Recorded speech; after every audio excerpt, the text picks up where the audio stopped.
Yamada is a lifeless loser, destined to die a virgin for being so edgy. However, when he meets a hot but depressed girl, he falls in love with her. Now he will try to rizz her up and cure her depression with his sausage. It all began after Akane's boyfriend, Takuma, admitted to cheating on her with a girl he met in the online game they both played, and then ended things with her. She had pretended to be okay so he wouldn't see how depressed she was by his betrayal, but when she returned home, she sought solace in the online game she played with Takuma, only to discover that he had unfriended her. Annoyed, she went hunting and was having a swell time taking out her frustration on the game until a bored-looking Afro elf named Yamada showed up. So the guy asked if she was out hunting for a rare item. Akane replied that she wasn't, and angrily explained that she was playing to distract herself from the fact that she had been dumped, telling him the story of everything that happened. Uninterested in her relationship recap, he said he didn't care and logged out. A little while later, she received a notification from the game about an upcoming IRL event and immediately wondered if Takuma would attend it. Hoping that he would, she decided to go. Eventually, the day of the event came. As she walked around, she spotted Takuma with his new girl, but still ogled him shamelessly because she lacked self-respect. Oh my god. The worst part was that she even tried to chase after them and accidentally fell after bumping into someone. Thankfully, this fall was enough to bring her back to her senses, and just as she was about to start crying at her own stupidity, the guy she'd bumped into asked if she was okay. Looking up, she was shocked to see a tall glass of handsome staring back at her with her shoe in his hand, and she couldn't help but wonder if this was her K-drama moment. She quickly got back to her feet, assuring him that she was fine, and then put her shoe back on. When she attempted to apologize and explain why she'd bumped into him like a clumsy oaf, the guy told her he didn't care and walked out. However, his behavior seemed a bit nostalgic to her, making her recall the same words Yamada said. So without thinking, she called him Yamada. To her surprise, he turned around, asking who she was, but before she could answer, she heard Takuma's voice behind her and turned to see him standing there with his new girlfriend. Akane tried to act surprised, but the guy walked past her to greet Yamada because, as it turns out, Yamada was a gaming legend, and he was one of his fans. Feeling jealous, Akane made sure to insert herself in the conversation, and when Takuma finally noticed her, she pretended that Yamada was her new man. Yamada tried to deny it, but she pleaded with him to play along to save her remaining dignity, and also promised to give him the rare item pin code that she received for attending the event. The promise of the pin pushed Yamada to agree, and Akane's ex wasn't happy about it, because he couldn't believe that Akane, who was very much a novice in the gaming world, had bagged his idol when he was still trying to get his attention in his comment section. Why are you gay? As he began sulking, his lip goddess of a girlfriend started comforting him, and Akane couldn't help but wish it was her. No! God, please, no! Later that day, after she somehow convinced Yamada to go drinking with her, Akane kept yapping about how it was disrespectful of Takuma to flaunt his new relationship in her face. When she eventually stopped making everything about herself, she decided to diss Yamada, saying that if he kept up his nonchalant act, no one would want to date him. Yamada told her he didn't care, and when he revealed that he'd never had a girlfriend before, she was shocked, but curious about why. Yamada explained that he just couldn't be bothered with girls, and her first thought was that he batted for the other team. You are gay. However, she agreed that relationships were overrated. She then excused herself to go to the bathroom as she realized that she was starting to obsess over her ex, and while she was there, she noticed for the first time that her clothes were dirty thanks to her fall earlier. She also noticed that she had a scrape on her knee, but at that moment she couldn't be bothered and told herself that she regretted going to the event. Once she was feeling a little better, she returned to her table and saw that Yamada wasn't there. The thought that she'd been ditched made her sad, but just as she was about to open the dam, Yamada returned and asked her to sit. After she did, he put a band-aid on her scrape and explained that he'd noticed it earlier, so he went to get the band-aid while she was in the bathroom. His explanation left Akane feeling even more emotional and overwhelmed, so she finally burst into tears, and after thanking him, she insisted that he stick around and drink with her. The following morning, when the hungover Akane woke up, she discovered that she was in Yamada's room and immediately assumed that, in her drunken state, she'd let him hit. Yeah, boy. However, Yamada assured her that no clapping of any kind had occurred. He then explained that he'd only brought her to his place because she'd passed out at the restaurant and he didn't know where she lived. Embarrassed, Akane thanked him for not leaving her to an unknown fate and also apologized for all the trouble she had caused him. As she got up to leave, he told her where to find her shirt, which he'd washed because she'd puked on it, and also informed her that he'd paid her bill at the restaurant. Akane thanked him again and offered to pay him back, but Yamada said all he wanted was for her to haul her behind out of his apartment. After she got dressed, he bid her goodbye, saying he hoped they never crossed paths again, and then slammed the door in her face. Later on, after she arrived at her apartment, Akane took a shower, and while she was massaging her face, she suddenly realized that her necklace was missing and panicked. Unfortunately, her search for the necklace in her apartment turned up nothing, so she figured that she'd lost it at Yamada's apartment. Following this, she logged into the game to ask Yamada if he'd seen it after she left, but he wasn't online. This made her sad because she didn't want to lose the necklace, which was a gift from her ex, and even though they weren't together anymore, she still felt an attachment to it. Just then, she received a message from her guildmaster Roihime, who asked if she was doing okay. Akane admitted that she wasn't, and when Roihime offered to listen to her problems, Akane told her everything. They were still chatting when Yamada logged in, so Akane immediately asked if he'd seen her necklace, to which he answered no. He then bid them farewell, saying he was going to hunt, but Rurihime pleaded with him to stay and chat so that Akane would stop feeling sad. Of course, he refused and told Rurihime that she ought to be doing something more important, like finding out who the dumb idiot filling their guild storage with useless items was. When he began trolling whoever it was, Akane admitted she was the one, so Rurihime tried doing damage control. However, Yamada didn't give her the chance. He ruthlessly berated Akane, and by the time he finished, Akane logged out because she was feeling very stupid. This made Rurihime scold Yamada, but he wasn't in the mood to listen to her, so he also logged out. In his room, he stood up from his chair and tried to walk away, but stopped because he stepped on something sharp. Upon closer inspection, he discovered it was Akane's necklace, which was now broken thanks to him.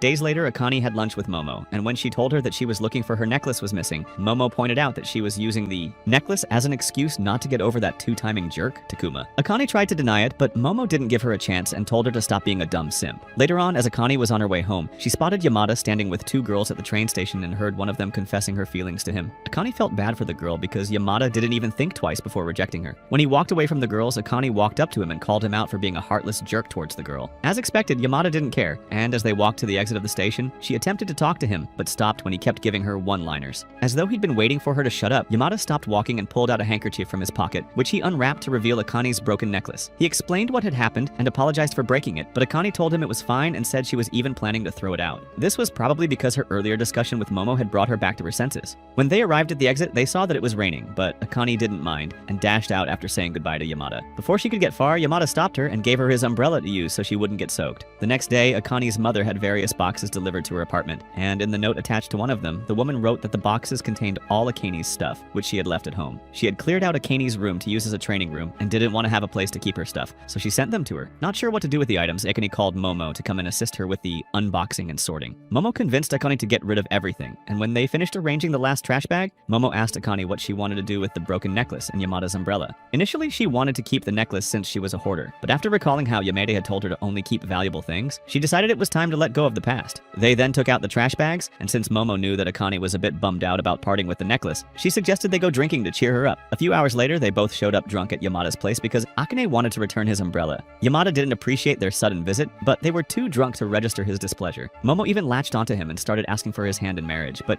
he ignored her. Akane then told him that she had come to return his umbrella and to thank him for everything he'd done for her. Feeling much better now that she'd done what she wanted to do, Akane pulled Momo away from Yamada, and they started walking away. Just then, Yamada called out to Akane and told her to log into the game when she had time because Ruruhime was worried about her. It turned out that she hadn't logged into the game since that day when Yamada scolded her, so she promised she would do it later as she realized that was his way of apologizing to her. Sometime later, Momo convinced Akane to go on a group blind date with her, and halfway through it, Akane wanted to leave, but Momo refused to let her do that. Having no choice, she remained seated and started playing with her phone since that was the better option. Seeing this, one of the guys struck up a conversation with her, saying he'd heard that she was into games, and asked her to tell him the one she was currently playing so they could play it together since he also liked games. Believing him to truly be a gaming geek as he claimed, Akane started telling him about her online game, and it quickly became obvious that he was nothing but a clueless idiot. Later on, after the date ended and the girls headed home, Momo expressed her annoyance at the fact that Akane had preferred the company of her phone over the guys. Akane told her it wasn't her fault that none of the guys had enough riz to capture her attention and said it was more fun for her to chat with Rurihime anyway. Hearing this, Momo asked if she'd ever heard of stranger danger, as she didn't think it was a smart move to give out one's contact to a faceless online stranger. Akane swore that Rurihime wasn't a stranger and then showed her their messages, explaining that Ruri's character was an adorable cutie. Still not convinced, Momo pointed out that since anyone could be anything online,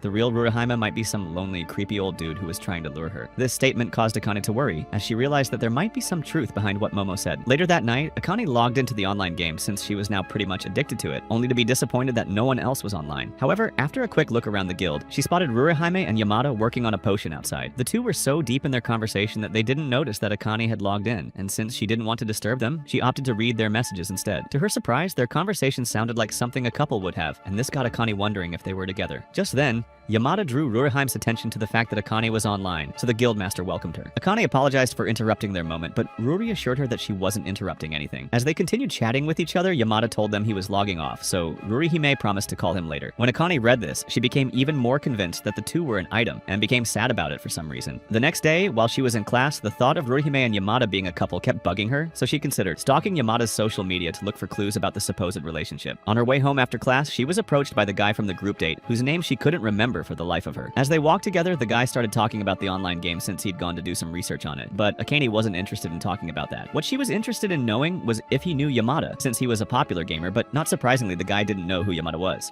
so she zoned out of the conversation. When they arrived at the station, she was suddenly drawn to a girl who was a replica of Ruriheim and was surprised when the girl joined Yamada. As they walked away, Akane kept her focus on them because she was convinced that the girl was Ruriheim and that she was really Yamada's girlfriend, even though he claimed he'd never had one. Soon enough, her companion noticed that she wasn't listening to him and asked if she was alright, to which she answered that she was. However, she added that she had somewhere to be and apologized as she walked away, ignoring the guy when he attempted to call out to her to plan another outing. Later that night, Ruriheim texted her to invite her to a Forest of Savior themed cafe, which was having its grand opening the following month, and added that when she met Yamada earlier, he told her he would come. That last message made Akane convinced that it was truly Ruriheim she saw with Yamada, but she chose not to bring it up and agreed to visit the cafe with them. The month rolled by quickly, and soon it was the day of the cafe hangout, so Rurihime texted Akane in the morning to remind her of their plans. On her way there, Akane texted Momo to let her know where she was going, and Momo expressed her discomfort with the entire meetup. Akane assured Momo that she would be fine, reminding her that Yamada would also be there, so Momo relaxed. After leaving the train station, Akane struggled to find the cafe, even though she was using the map on her phone. While considering her next move, someone bumped into her,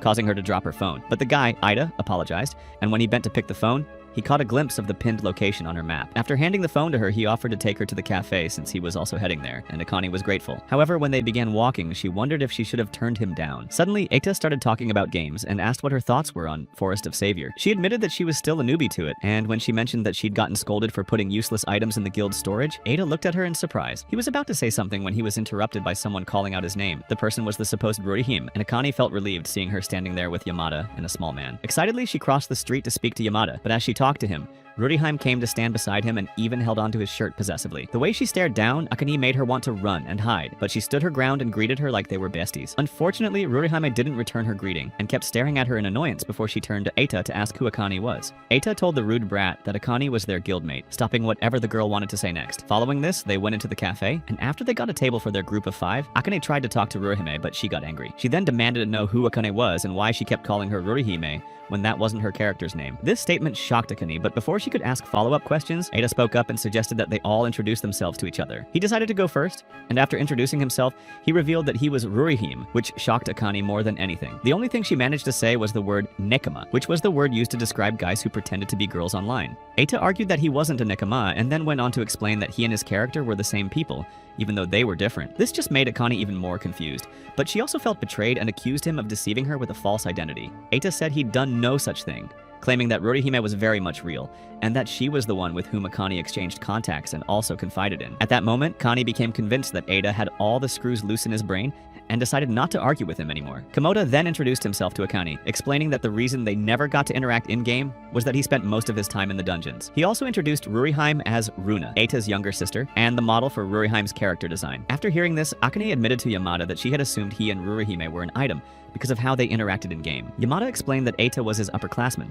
so he was morally obligated to do as he instructed, even though most of the things he asked for were as sus as he was. Akane then admitted that her assumption about his relationship with Rurihime had made her believe that he had lied about never having a girlfriend before. Hearing this, Yamada told her that he would never lie about something like that, so Akane muttered to herself that she was glad. However, Runa heard her and asked if she was in love with Yamada. Her brother immediately covered her mouth and apologized to Akane for her rudeness before he explained that Runa disliked sharing the people she was close to with anyone else. When Runa finally got free, she told Eita never to touch her with his dirty hands. As the siblings bantered, Akane picked up her glass in an attempt to calm herself, because Runa's question had affected her more than she cared to admit. When she noticed Yamada observing her, she panicked even more and accidentally dropped the glass in the process. She tried to gather the broken piece, but Yamada wouldn't let her, as she could get hurt, and asked her to let the staff handle it. Feeling embarrassed, she turned away from him and refused to move until she heard him excuse himself to go make a phone call. Eita followed Yamada outside, leaving Komoda to try and make things less awkward for Akane by telling her more about their guild. He said that they had all been in the same guild in another game, and had only started playing Forest of Survivor because Eita swore it was as good as Elden Ring. Runa hardly ever logged into the game, which was why Akane had never encountered her in the game. As Komoda talked more, Runa suddenly started accusing Akane of trying to seduce her brother, the same way she'd done with Yamada. Meanwhile, outside the cafe, Eita asked Yamada why he'd lied about having to make a phone call, and Yamada admitted it was because he thought his presence was making Akane uncomfortable. Hearing this, Eita said Yamada was the most oblivious idiot he'd ever had the privilege of knowing, and proceeded to explain that Akane had acted the way she did because she was embarrassed by what happened. Yamada pointed out that there wasn't a reason for her to feel embarrassed, so Eita gave up on educating him about the 8th wonder of the world, which was women. Instead, he changed the topic and said said Yamada's description of Akane was wrong in every way, but Yamada argued that it wasn't. Realizing that arguing with Yamada wouldn't get him anywhere, Ada advised him to start being a little more observant so he wouldn't end up alone. Later on, the group stood outside the cafe, and Runa told Komoda that she disliked Akane because she felt she was a pretentious farm tool. Komoda scolded her for saying such things about someone she barely knew, but Runa stood by her belief and swore to kick Akane out of their guild before she completely wrapped Yamada and Ada around her fingers. Eventually, they said goodbye to each other, but since Yamada and Akane lived in the same area, they took the same train. During the ride, the train suddenly lurched, causing Akane to fall into Yamada's chest, so he suggested that they swap places to prevent further accidents, and she agreed. Looking around, she noticed that almost all the females on the train were gawking at Yamada, and she understood how they felt because she'd done the same when she first met him. However, she couldn't help but recall Runa's question about whether she was in love with Yamada, and wondered what part of her behavior towards him led the girl to assume such a thing. Pushing the thought aside, she began talking to Yamada, who told her that he would be having pudding for dinner. Akane laughed because she assumed he was clowning, but realized he wasn't after they left the train station, and he bought some pudding. As they walked,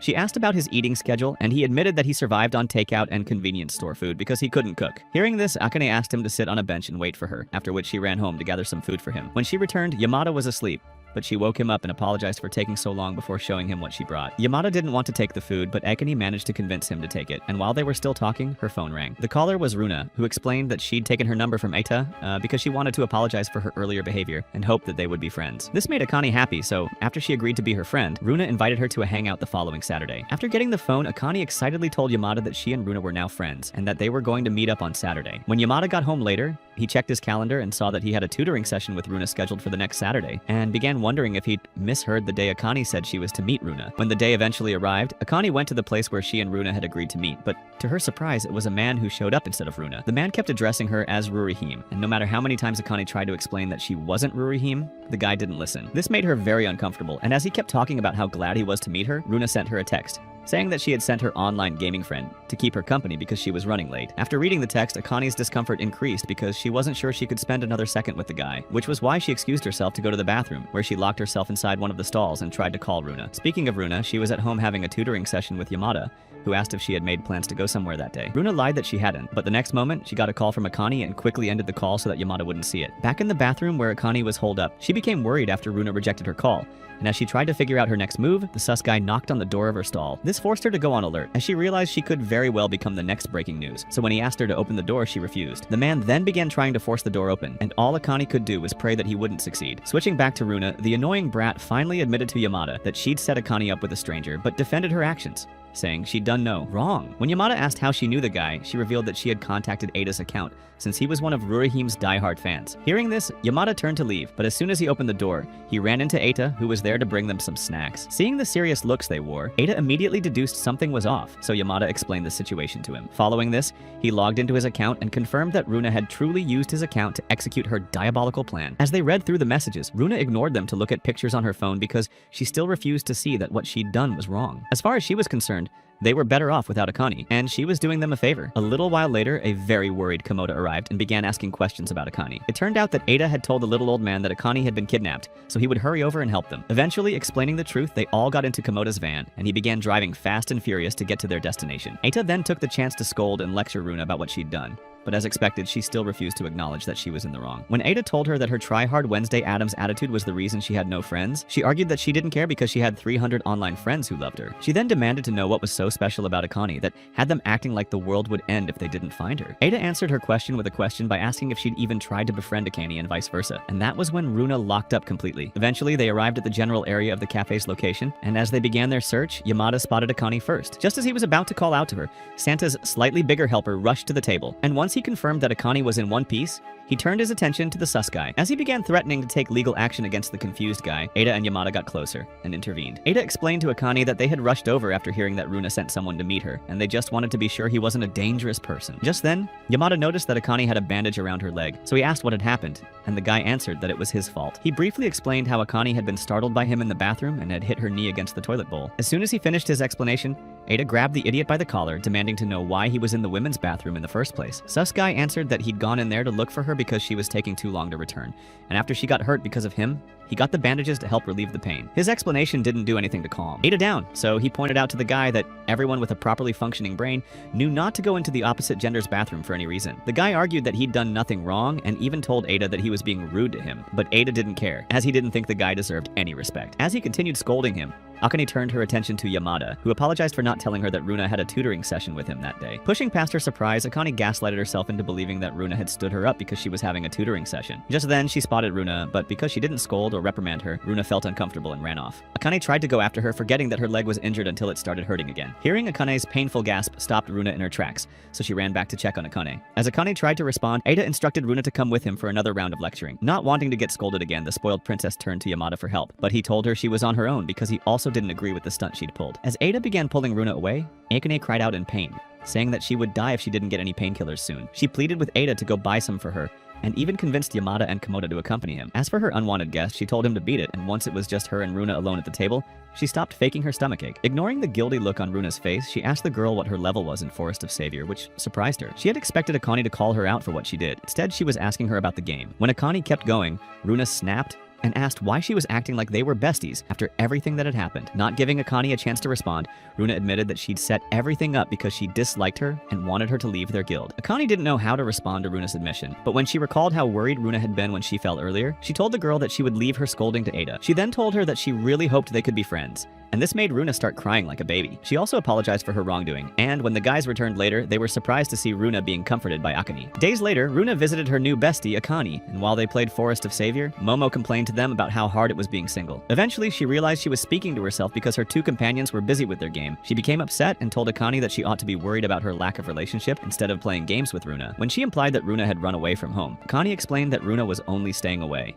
during the day because things between her and Ada were still a bit tense. Momo pointed out that if Runa needed a place to lay low, it should be with people her own age, and this annoyed Runa. It was no secret that she was friendless, but she didn't like people rubbing it in. So she told Momo to stop being jealous and advised her to go home instead of polluting the air with her hater aura. Momo clapped back, and when she not so subtly threatened Runa, the wimpy kid ran into Akane's arms seeking comfort. Akane then gave her a bag of chips, which she happily began munching on as the girls talked. Momo asked Akane questions about Yamada, trying to find out if there was anything between them, and Akane assured her that there wasn't. She explained that Yamada was just a good friend of hers who was helping her improve her gaming. Runa told Akane that Yamada was the kind of guy who liked helping others and said he was still tutoring her, even though he was studying for his entrance exams. Seeing as Runa knew more about Yamada than Akane, Momo turned her attention to her, and in no time, the two turned into gossip buddies. They talked about Yamada and how he'd never been in a relationship, even though he was a walking chick magnet, and Akane ignored them to continue playing her game. During that time, she received a notification that Yamada had logged in, so she sent him a message, telling him how much she'd leveled up since the last time. She also showed him her upgraded shoes, but Yamada pointed out that she'd used the wrong material to upgrade them, causing her mood to change. She'd been so proud of her progress, but now she had to use her precious gems to fix her dumb mistake. Surprisingly, Yamada offered to give her his spare shoes, but she refused to take them, and told him that she would earn back the gems. Yamada then wished her good luck, and for the first time, added a smiling emoji to his message, which caused Akane to let out a surprised gasp. As she tried to figure out if it was truly Yamada or a bot who replied with the emoji, Momo suddenly tackled her, and as she struggled to regain her freedom, her friend told her to forget about the game for 1 second. Akane refused, and after freeing herself, she returned to her laptop to continue playing her game. But the next second, it short-circuited and began smoking, almost as if the plot gods had taken Momo's side. That evening, at Runa's house, she pushed aside her pride and spoke to Eita, telling him about how Akane's laptop went up in smoke while she was playing Forest of Survivor. Eita figured it was the update that overwhelmed Akane's outdated computer and caused it to crash. Hearing this, Runa expressed sadness at the fact that Akane couldn't play the game anymore until she'd saved up enough money to replace her laptop. The following day, since Akane no longer had a working computer, she decided to crack open her books and study, but it felt like torture because she'd rather be playing her game. Just then, someone knocked on her door, and when she answered it, she was surprised to see Yamada and Runa. Runa explained that she'd brought Yamada over so he could check on her laptop because after her discussion with Ada the previous night, he'd called Yamada and asked him to come take a look at the laptop. Yamada hadn't wanted to do it, but when he remembered how excited Akane had been about leveling up, he agreed. As he stood in Akane's apartment, he warned her not to get her hopes up, and when he started working on the computer, Akane excused herself to get them some snacks. Runa accompanied her and told her that she had left her washed plot covers on display in the room. Akane immediately rushed back to collect her precious items, and after putting them away, she returned to the kitchen to get the snacks. When she brought them out, she asked if they would like her to prepare lunch for them, and they answered that they would. Yamada even admitted that the curry she'd given him the last time was finger-licking good, causing her to feel proud of her culinary ability. Their conversation was lost on Runa, but seeing how cute they looked, she couldn't resist taking a photo and sending it to Ada. The older sibling immediately texted back, suggesting that Runa play Cupid, and the girl had no problem agreeing. However, since she didn't know how to go about it, Ada came up with a game plan. He said it would be to their benefit if Runa could create a rom-com situation, but Runa, being a Runa, decided to take things up a notch. After getting off the phone with her brother, she put her plan into motion, and the first step was to force the two unsuspecting idiots together. She did this by pushing Akane towards Yamada. hoping he would catch her. But what happened was that Akane's hair clip poked Yamada in the face. When Akane realized this, she quickly grabbed his face to inspect it for any injuries and didn't even notice how close their faces were until Yamada spoke up, asking her to move away. This led her to assume that he was annoyed with her, so she started apologizing and instructed Runa to do the same, since she was the one who caused the accident in the first place. Yamada assured them that he was fine and that he held no grudge, but the girls weren't sure if they should believe him. He then got up to leave, saying he had to rush home to get a few more things to fix Akane's laptop. As soon as the door shut behind him, Runa told Akane that Yamada's sudden departure felt like he was running away from them. This made Akane more worried, as she was now convinced that Yamada had been annoyed that she touched him without his permission, even though it had been for his own good. Later in the day, when Yamada returned to Akane's apartment, he found both girls fast asleep and his lunch waiting for him on the table. Not wanting to disturb them, he began doing his work as quietly as possible, but one of his screwdrivers fell and rolled next to the sleeping Akane. Fortunately, she was deeply asleep and didn't hear anything, so he quietly picked it up, but instead of moving, he remained there staring at her. During that time, he noticed that her hair was up and decided that he didn't like it, so he removed her hair clip and let her down like she was Rapunzel. Suddenly, the doorbell rang, so Yamada went to answer it since the girls were still dead to the world. The person on the other side of the door turned out to be Takuma, and he was beyond shocked to see Yamada and not Akane answering the door. He hadn't believed Akane's lie that she was with Yamada, but seeing Yamada there made him rethink what he thought he knew to be the truth. Yamada asked what he had come there for, and Takuma explained that he'd come to return all the containers Akane had used to pack him lunch when they were still together. It turned out that his conscience had been pricking him, and the containers were a constant reminder of what he'd done, so he used them as an excuse to come check on her. He admitted that he'd hoped that seeing her again and confirming that she was doing okay would give him some peace of mind. Yamada assured him that Akane had moved on and was thriving, so Takuma handed the containers to him and pleaded with him not to let Akane know that he had dropped by. To explain where the containers had come from, Takuma told Yamada to tell Akane that he'd found them by the door. After he took his leave, Akane suddenly opened the door, catching Yamada off guard, but he didn't let it show and told her that he'd found the containers outside the door, just like Takuma had asked him to tell her. To his surprise, Akane started laughing, but she didn't call him out for lying, and when they went back inside, Yamada returned Akane's hair clip since he still had it. Akane was surprised to learn the reason he had it and asked why he'd taken the clip off, to which he answered that he wasn't sure why. For some reason, his response made the butterflies in her stomach flutter, and she liked it. Later that week, Akane went for a job interview at a convenience store in her area, and on her way back home, she called Momo to tell her how it went. Momo questioned why she had applied for a job when she wasn't strapped for cash and didn't have to save up for a new computer, since Yamada had fixed hers. Akane explained that most of the parts Yamada used to fix her computer were given to him by Ada, so she wanted to pay them back because she didn't feel comfortable taking freebies. Understanding her reason, Momo wished her luck with the new job and told her that she had to go because she was on another group date, which she hoped would work out in her favor. Later in the day, since she was bored, Akane logged into Forest of Survivors and saw that Ruriheim was the only one in their guild room, so she approached her. While they chatted, Ruriheim revealed that Komodo was also online, which surprised Akane as she didn't see his character anywhere, so Ruriheim drew her attention to the tiny floating creature next to her. After getting over the shock of seeing him, Akane told Rurihime that she wanted to pay back the parts she was given for her computer, and asked how much it would cover the costs. Rurihime assured her that she didn't have to pay for anything, as the parts were gifts, but Akane insisted that she wanted to pay for them, so Ruriheim gave in. However, she told Akane that instead of paying with cash, she could pay with her brains by helping her complete the plans she was making with Komodo for the guild, and Akane agreed. Meanwhile, Yamada was at school doing his part in helping his classmates with the preparation for their upcoming school festival. When he stepped out to throw the trash away, some girls began discussing among themselves about how to approach him. While they were still being indecisive, a boy walked up to Yamada and tried to convince him to sign up for the pageant. He told Yamada that he wouldn't have any problem winning the competition because his adoring fans would vote for him, but Yamada refused. Moments after they finished dropping off the trash, someone called out to Yamada from their classroom window to tell him that his phone was ringing. When he returned to class, he found that his phone had been placed on a towel, and Tsubaki, the girl whose desk was beside his, claimed responsibility for it. She explained that she'd done it because the vibration of the phone had been a distraction. Yamada apologized for the inconvenience, and after he returned her towel to her, she told him that she'd watched his gaming livestream the night before and had some thoughts she wished to share. The major one was that his aims had been too sloppy and slow, and she wanted to know if he was losing his touch for shooting games because he'd been spending most of his time playing Forest of Survivor. Yamada explained that the fault had come from the game's servers, which had been overloaded, causing him to lag, but Tsubaki didn't believe him. She accused him of making excuses because he didn't want to admit that he was losing his touch. Her words left Yamada speechless because he knew there was nothing he could say to convince Tsubaki that he was telling the truth. Turning his attention to his phone, he noticed Eita had sent to their guild's group chat, asking Yamada to get tickets for all the guild members to his school festival because Akane had agreed to sponsor them. When the day of the school festival arrived, Akane, Runa, and Komoda met outside the school gates, and a little while after they went in,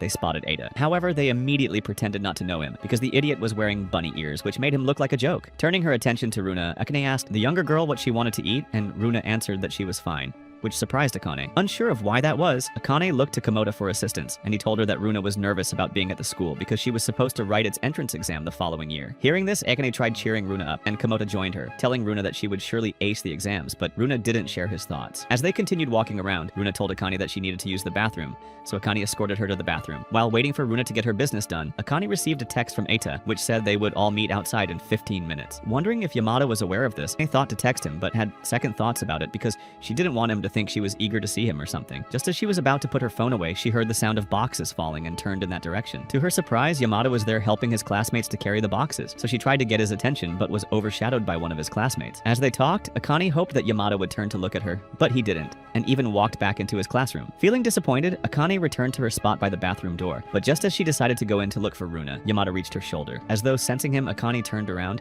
and he explained that he had seen her standing there earlier, but when he tried to approach, the thing with the boxes happened. Hearing that he'd noticed her first made Akane happy, but she quickly fixed her face and left to check on Runa when Yamada asked why she was smiling. Unknown to them, an expressionless Tsubaki was watching them from the door of her classroom, and she wondered who Akane was to Yamada. A little while later, Akane and Yamada took Runa to the infirmary because her nerves had refused to go away and were affecting her stomach badly. When Yamada tried to text Eita about Runa's condition, she snatched his phone away and told him that if Eita found out, he would take her home. She said she wasn't ready to go home yet because she hadn't eaten any of the delicious food she'd seen. Akane then asked what she wanted, promising to buy everything, so Runa listed what she wanted, adding that she also wanted a t-shirt. After Yamada and Akane left the infirmary, they began getting looks from all the students who were surprised to see that the Ice Prince was with a girl. Their attention made Akane uncomfortable, but Yamada, who was already used to the celebrity lifestyle, didn't seem to care. Suddenly, he bumped into his physical education teacher, and when the man saw that he was with a girl, he started teasing him, saying he didn't know that he had serious game. After he left, some of Yamada's underclassmen approached them to ask if they were dating, and Akane answered that they weren't. Still, the girls kept asking questions to satisfy their curiosity, and when Akane and Yamada finally escaped from their clutches, they collapsed on some benches outside to catch their breath.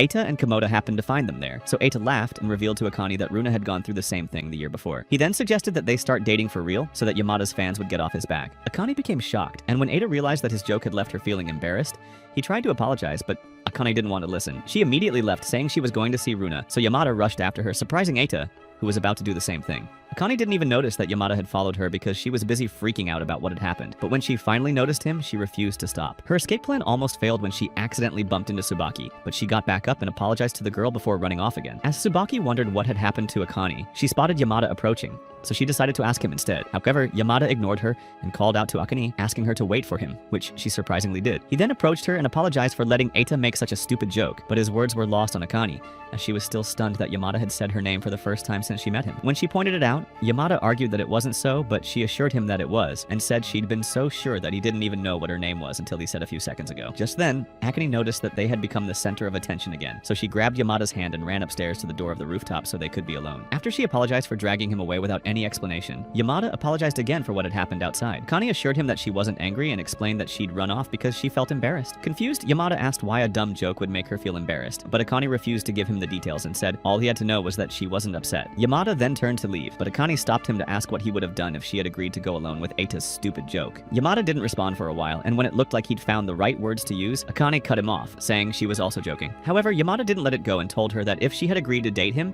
he would consider it an honor because she was far above his league. This answer surprised Akane, but she didn't know how to convince Yamada that he was the one out of her league, so she kept quiet and went with him to get Runa's things. Days later, Yamada went shopping at the convenience store where Akane worked, and after she rang up his items, she asked him to wait outside for a few minutes as her shift was about to end. While he did this, Akane's older coworker asked who Yamada was to her, and she answered that he was her friend. But the woman didn't believe that. She told Akane that she could bet her paycheck that Akane had feelings for Yamada, and Akane admitted that she didn't know what her exact feelings for Yamada were. A little while later, she clocked out of work and rushed to meet Yamada outside. She apologized for making him wait and explained that it was because she wanted to give him the bento as her way to repay him for fixing her computer. They then walked to the traffic light, and as they waited for it to turn green, Akane sneezed. Believing she was coming down with something, she began searching her bag for a face mask, and didn't notice she was about to get hit by a bike until Yamada pulled her out of the way. Akane froze because of his touch, but she quickly regained her composure and returned to searching for her mask. After she put it on, she turned to look at Yamada, but the boy looked as unbothered as he always did, so she didn't say anything. Later in the day, while Akane was getting her nails done by Momo, a frantic Runa called her and told her that there was trouble. However, when Akane met Runa in a playground later, the girl seemed fine, so she took the swing beside her, and that was when Runa asked if she'd seen Eita's message in the group chat. Akane answered that she had, so Runa questioned how she could remain so calm when they were about to get a new guild member. Akane told her that a new guild member wasn't a reason for her to get all hysterical, but Runa argued that it was. As far as she was concerned, they didn't need a new guildmate, and she was prepared to send the person away. She then pulled out a notebook where she'd written down a few plans to drive their new member member away, but Akane told her that she wouldn't be a part of her plans and told her to forget about it. Runa was unhappy with this, but she'd already expected Miss Goody Two-Shoes to refuse, so she dropped the subject about running the new member off. She admitted that Eita had already warned her against doing anything to the new guild member, who happened to be Yamada's classmate and close friend. Akane was surprised to learn that the self-made loner had any friends at all,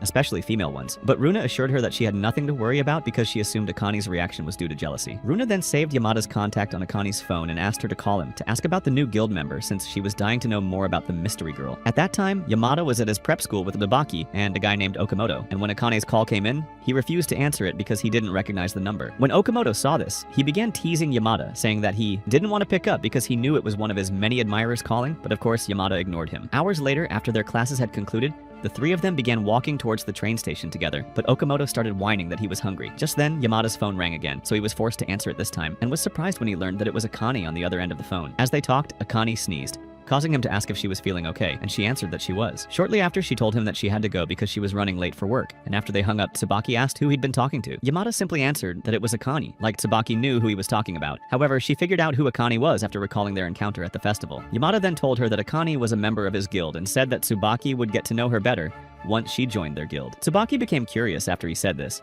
so she asked what kind of person Akane was. Not surprisingly, Yamada admitted that he didn't know how best to describe Akane and told her to just be the judge when she became acquainted with Akane. The following day, while Yamada was over at Runa's place tutoring her, Akane called the younger girl to tell her that she wouldn't log into the game that night because she wasn't feeling well. Runa sympathized with her, and after she hung up the phone, she informed Yamada that Akane was sick, but he didn't say anything. Meanwhile, after getting off the phone with Runa, Akane struggled to get a glass of water for herself, and when she tried to drink it, she discovered that her throat was too swollen to allow her to swallow. Despite this, she still decided to take some medicine, but remembered that she hadn't eaten all day. She tried calling Momo to help her get some food, but Momo didn't pick up, so she decided to force herself out of bed to go to the convenience store. She somehow made it downstairs without hurting herself, but fell when she attempted to climb onto her bike to ride it. Realizing that she couldn't go anywhere in her condition, she decided to return to her apartment, but she was too weak to stand up and put her bike back in its place. Just as she was about to give up, someone arrived and helped her with the bike. Through her hazy gaze, she made out Yamada's silhouette, but assumed it was a fever-induced hallucination. Didn't think much of it before allowing the darkness to take her. Right before she hit the ground,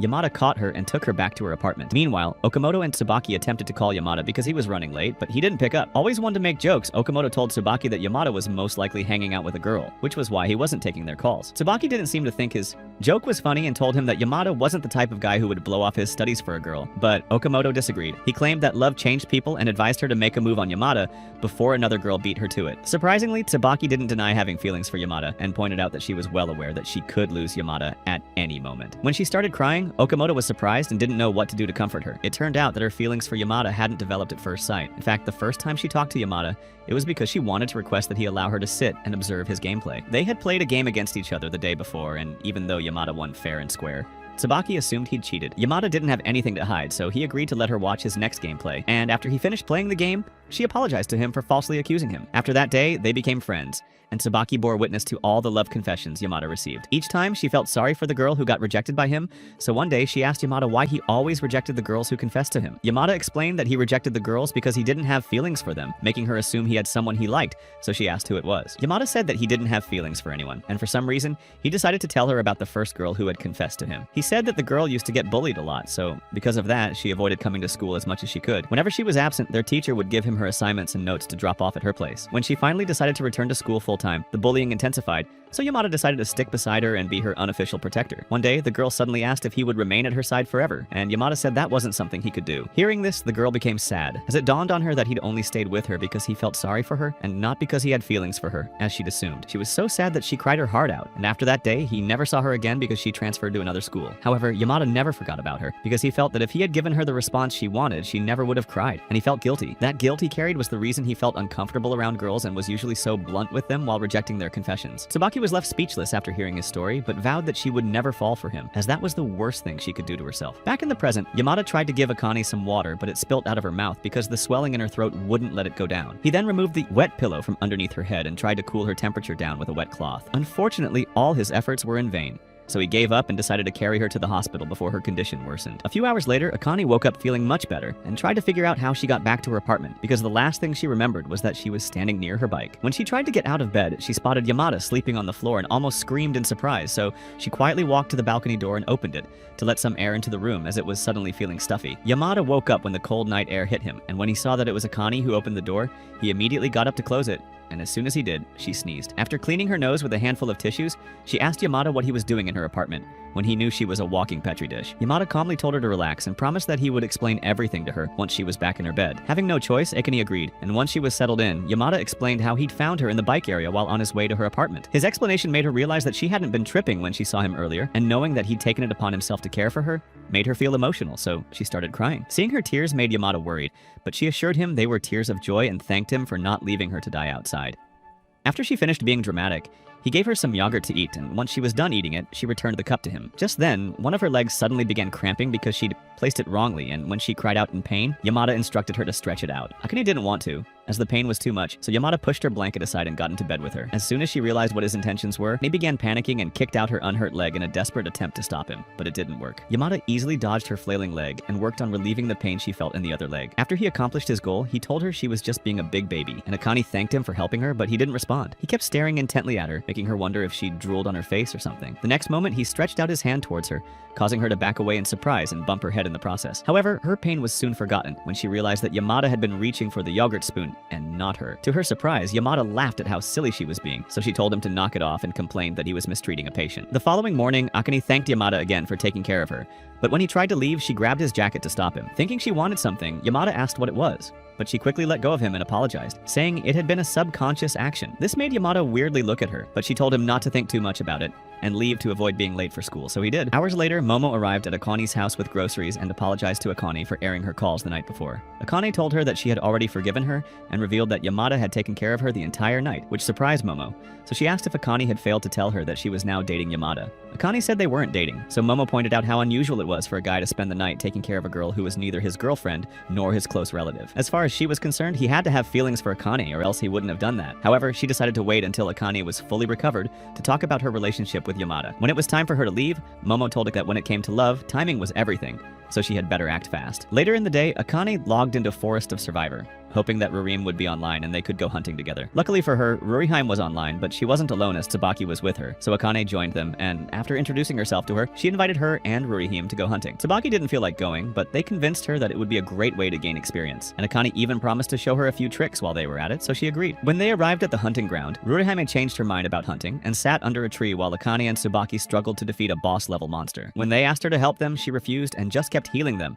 whenever their health points got very low. Desperate to win, the girls started pressing all the skill buttons at once, hoping to unlock some special move that would defeat their opponent. It didn't work. As a last resort, Tsubaki came up with an idea, but that also didn't work, and in the end, the monster walked away because they couldn't defeat it. Surprisingly, this shameful defeat didn't lower their spirits, and they began discussing what they had noticed during their fight with the monster. They were sure that all these facts would help them the next time they encountered the monster, so they didn't leave anything out. Eventually, when Rurihime was fixing Tsubaki's armor, Akane logged out of the game and immediately called Yamada to tell him about how her hunt with Tsubaki had gone. During the conversation, she asked for tips on how to defeat the boss-level monsters, and that was how what was supposed to be a brief conversation went on for hours. When Akane finally realized how much time had passed, she told Yamada she was glad she got to hear his voice, and then hung up the phone. However, her hands wouldn't stop shaking because she knew what saying those words to him meant. Before she could go into full panic mode, she called Momo and told her that she had something important to discuss with her. Believing it was something related to Yamada, Momo refused to have the discussion over the phone and insisted that they meet up and talk about it when Akane was fully recovered. So, a week later, they met at a cafe. But Momo was completely disappointed when she learned that the so-called important discussion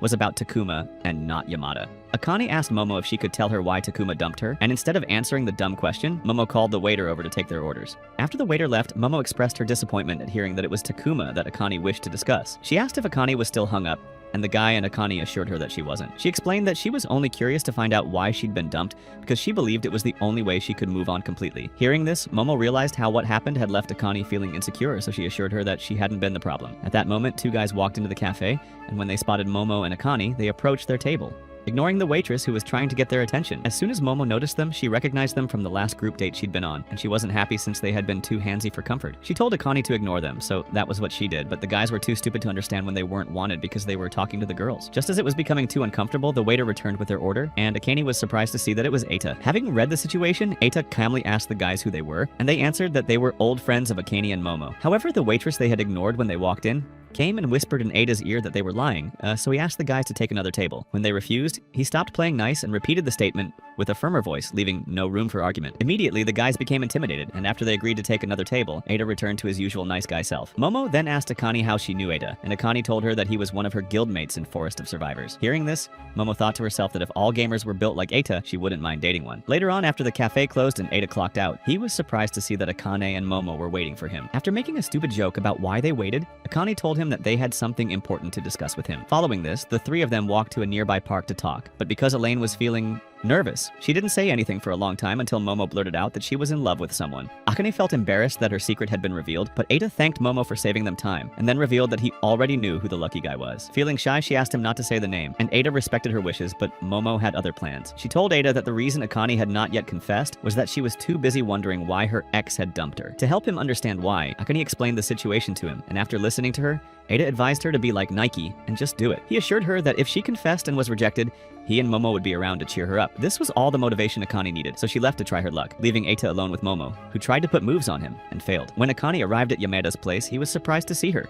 and asked if she wanted something from him. Akane hesitated to respond, and when she finally built up the courage to speak, the voices of two elderly people greeting each other on the street, combined with a dog barking, cut her off. Yamada then told her that he needed to get ready to go to prep school and asked her to wait, so she agreed. However, he surprised her by reaching behind her to pull the door shut, effectively pushing her against his body. Unaware of the effect his closeness had on her, Yamada walked off to get changed, leaving Akane alone to calm her racing heart. Unfortunately, that didn't work, because the next second, the guy took off his shirt as though he were trying to seduce her, and she immediately looked away to avoid further temptation. A few moments later, he was dressed and they set off towards the train station together. Akane was lost in thought the entire time, and she pondered whether or not to confess her feelings to him. She almost walked into oncoming traffic. Yamada quickly pulled her back and asked if she was okay, but she didn't respond, as she was still in shock. Seeing this, he grabbed her hand when the traffic signal turned green and led her the rest of the way. When they arrived at the train station, he apologized for not having enough time to speak to her, and she told him they could always talk another time. Yamada then turned to leave, but couldn't because of the look on Akane's face, so he told her that he'd call her after his classes, and she agreed to wait until then. After they parted ways, it started raining heavily and didn't stop falling even after Yamada's classes were over. As they prepared to leave, Okamoto asked Yamada how he was getting home,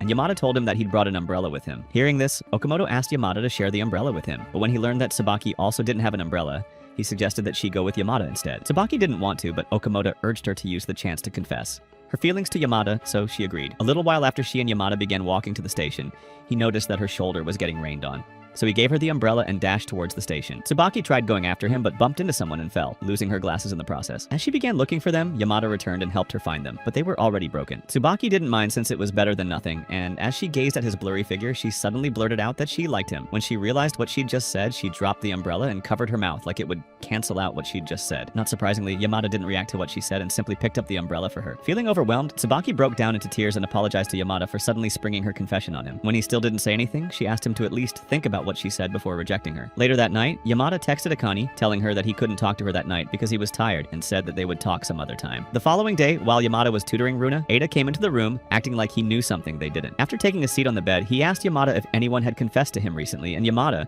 thinking he was talking about Tsubaki, asked how he'd found out. This made Eita assume that Akane had gone through with her confession, so he refused to tell Yamada how he knew, and asked how he'd responded to the confession. Yamada answered that he was still thinking things over, which surprised Eita because Yamada never thought about things like that. He then advised him not to take too long to decide, as drawing it was almost the same as leading the girl on, and that wasn't good. That evening, Yamada went to Akane's workplace, but for some reason, he didn't go inside. Her coworker was the one who spotted him and informed Akane that he was around, surprising her, so she went out to speak with him. When she asked why he hadn't told her he was coming, Yamada explained that he'd tried calling, but her phone had been switched off. Akane apologized, saying that her phone battery had died, and then asked what he wanted to discuss because she'd noticed he was acting differently. Yamada claimed he was just tired from all the extra studying he'd been doing recently, but Akane didn't believe him. Still, she didn't try to force him to talk and began telling him about the new sword she'd gotten. In his attempt to engage her, Yamada asked what kind of sword she got, and she told him to hold out his hand so she could draw it for him. After concluding her artwork, she admitted that she didn't like the brooding Yamada and said she wished he'd go back to being his mysterious self. When she finished speaking, Yamada admitted to her that he wasn't the type to talk about his feelings because he was afraid people would misinterpret them. He also admitted to feeling worthless and said that the fact that he was slow to understand jokes and feelings only intensified that feeling. Akane assured him that he was worthy and told him never to look down on himself again, because to everyone who knew him, he was the most kind-hearted and caring person they had ever met. Following this, Yamada met Tsubaki that night, and before he even spoke, she already knew what he wanted to say to her. However, she allowed him to speak, and when he told her that he couldn't accept her feelings, she told him that she hadn't expected him to. Seeing as she no longer had anything to lose, she decided to tell him why she liked. And as she listed the things she liked about him, Yamada just stood there and listened attentively. When she finished, she broke down in tears, but told him that she didn't regret telling him how she felt because it made her feel better. For some reason, this brought tears to Yamada's eyes, so he quickly tried to wipe them away, drawing Tsubaki's attention to the sword Akane had drawn on his hand earlier that day. Curious, Tsubaki asked who had drawn it, and Yamada answered that it was a friend, but she had a good idea who that friend was. When she mentioned it to him, she made sure to say it was the person he liked, and Yamada admitted that he did like Akane more than just a friend. This admission caused Tsubaki to cry again, but she managed to tell him that she was glad he listened to her and turned her down nicely, unlike the other girls who had come before her. When she finally calmed down, she bid Yamada goodbye, but when she turned to leave, she ran smack into a vending machine because she wasn't wearing her glasses. Yamada then offered to walk her home, but Tsubaki was too embarrassed to accept his offer and assured him that she would be fine on her own. Days later, Akane, Eita, Runa, and Kamota visited a new restaurant, and as soon as they walked inside, it was as though everyone there knew who Komoda was because a lot of people came to greet him. After getting settled in their private dining room, they were served dinner, and as they ate, Akane declared that she had never tasted meat like that before. Eita agreed, and then said it was a shame that Tsubaki was going to miss out on it. At the mention of Tsubaki's name, Runa said that she was glad that she wasn't coming because she still hadn't accepted her into their guild yet. The next moment, 4 members of the staff walked in, each carrying a different item, and they informed Komoda that the items had been sent by his friends, and the little man thanked them. He then asked his Eita and Runa to enjoy the food since he and Akane were the only ones who were legally allowed to drink alcohol. Sometime later, when Yamada arrived, Runa excitedly started telling him how delicious the food was, but the next moment she went quiet, and as her expression changed to one of fear, she told him that Yamada had returned. Yamada was about to ask why Akane's return was making her afraid, but before he could get the words out, a very drunk Akane attached herself to him and started babbling nonsense. Runa then explained that Akane had helped herself to the bottle of wine Komoda's friends sent over, and pleaded with him to take Akane away, as she'd been overly affectionate towards her since she got drunk. Yamada didn't have to be told twice that Akane needed to go home, so he apologized to everyone for ditching before dining, and then took Akane away. A little while later, while they were outside the train station, Yamada got Akane a bottle of water, and after she thanked him for it, she apologized for making him miss dinner. Since she'd slept off a little while ago, she felt a bit better, and asked Yamada to return to the restaurant, assuring him that she could get home by herself. Yamada obviously refused and said that leaving her on her own was out of the question because there were many drunk people around, and he didn't want to test fate. Holding out his hand, he asked Yamada to take it, and after she did, he began leading her through the crowd of people, but they had to stop when one of her shoes got stuck in a crack. Yamada bent to remove it, and after putting the shoe on her feet like she was Cinderella, he got back up and took her hand again. Soon, they arrived at her apartment, and Akane thanked Yamada for walking her home. Once he saw that she'd pulled out her keys, he turned to leave, but Akane called out to him and unexpectedly asked if he liked her. To her surprise, Yamada cracked a smile and told her that he hadn't expected her to figure it out so soon. Refusing to jump to conclusions or assume anything, Akane attempted to ask him to explain what he meant in detail, but his intense stare shut her up and allowed him to tell her that he did like her. He said he would tell her again in the morning, because he didn't trust her to remember his confession. After all, she was too drunk, and even if she did, she might write it off as a joke. When he turned to leave again, she requested that he call her in the morning to repeat what he said, and he promised that he would, after which he hugged her goodnight. When morning came, he called her up as promised, and made sure to let her know that everything he told her the night before was true. Later in the day, while Akane was at school, she told Momo about the new development, and Momo was happy to hear the news. During their lunch break, they sat with a mutual friend of theirs who said Akane was commendable for dating a guy younger than her. Her words left Akane feeling uneasy, and she wondered if Yamada would be bothered by it, so when she met him later at a cafe, she tried not to act all lovey-dovey in case he wouldn't like it. She also told him that she would do her best not to be a burden to him, but Yamada didn't hear what she said because he was focused on her teeth. When he admitted this, Akane became embarrassed, but he assured her that she didn't have to be because she had perfect teeth. Shortly after they left the cafe, and as they walked to Akane's apartment, she couldn't help but stare at Yamada, so he asked if she couldn't get enough of his handsome face. Akane admitted that she was trying to figure out the best way to ask him to hold her hand, so he saved her the trouble. And as he held her hand, he told her that she should never be hesitant to tell him anything. Do you think Yamada fell for Akane first? Or did he fall last and fall harder? If you watched up to this point and enjoyed this video, comment simp. Also, why don't you check out this next video? You might like it even more.